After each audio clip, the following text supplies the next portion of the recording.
Strawberry விண்டு வணக்கம் friends. 6/4/2024 சனிக்கிழமை காரணியா 648 ட்ரா நம்பர். இதுக்கான கெஸ்ஸிங் எப்படி வந்திருக்குன்னு பார்ப்போம். No betting, just entertainment, no confirm numbers, free guessing only. என்னுடைய கெஸ்ஸிங்கோட உங்கள் கெஸ்ஸிங் மேட்ச் ஆகும்போது மட்டும் எடுத்துக்கோங்க ஃப்ரெண்ட்ஸ். 5/4/2024 அன்றைக்கி வந்து ரிசல்ட்டு 994 936. நம்ம போர்டு ஃபிக்ஸ் பண்ணதில் பி போர்டுக்கு மட்டும் 3 பாஸ் ஆகிருக்குது. ஸோ நம்ம சேனலை இது வரைக்கும் சப்ஸ்கிரைப் பண்ணலைன்னா சப்ஸ்கிரைப் பண்ணிக்கோங்க, லைக் பண்ணிக்கோங்க, ஷேர் பண்ணிக்கோங்க ஃப்ரெண்ட்ஸ். இன்றைக்கி கெஸ்ஸிங் எப்படி வந்திருக்குன்னு பார்ப்போம். நான் 2 ஆல்போர்ட் நம்பர் எடுத்திருக்கேன். அதாவது ஒன்று வந்து வீக்லி சார்ட்லேருந்து, இன்னொன்று ரெகுலர் சார்ட்லேருந்து எடுத்திருக்கேன். இது லாஸ்ட்டாக வந்து ஒரு 3 வாரத்துடைய ரிசல்ட்டு.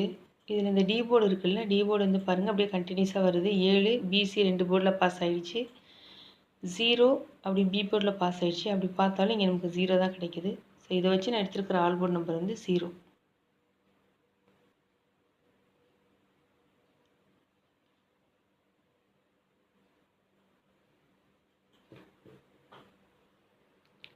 இது வந்து நம்மளுடைய ரெகுலர் சார்ட்டில் லாஸ்ட்டாக வந்த 2 4 ஒரு 7 4ஓட ரிசல்ட் எடுத்து எழுதியிருக்கேன்.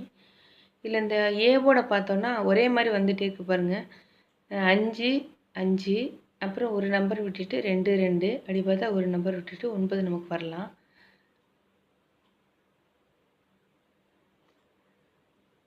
ஸோ இதை மேட்ச் அதான் 9ங்கிறது நான் ஏக்கும் கொடுத்துருக்கேன், எனக்கு சிக்கும் வருது.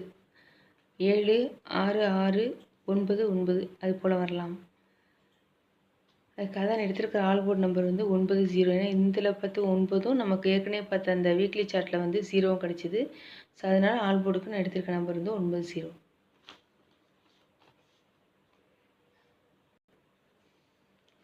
போர்டு ஃபிக்ஸ் பண்ணல. ஏ போர்டுக்கு 905, பி போர்டுக்கு 107, சி போர்டுக்கு 109.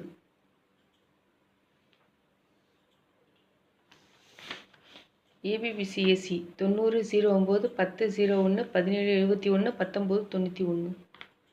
ஒரே ஒரு பாக்ஸ் எடுத்திருக்கேன், 701. Machine number 253 699 6 4 1 9 4 4. Thank you friends.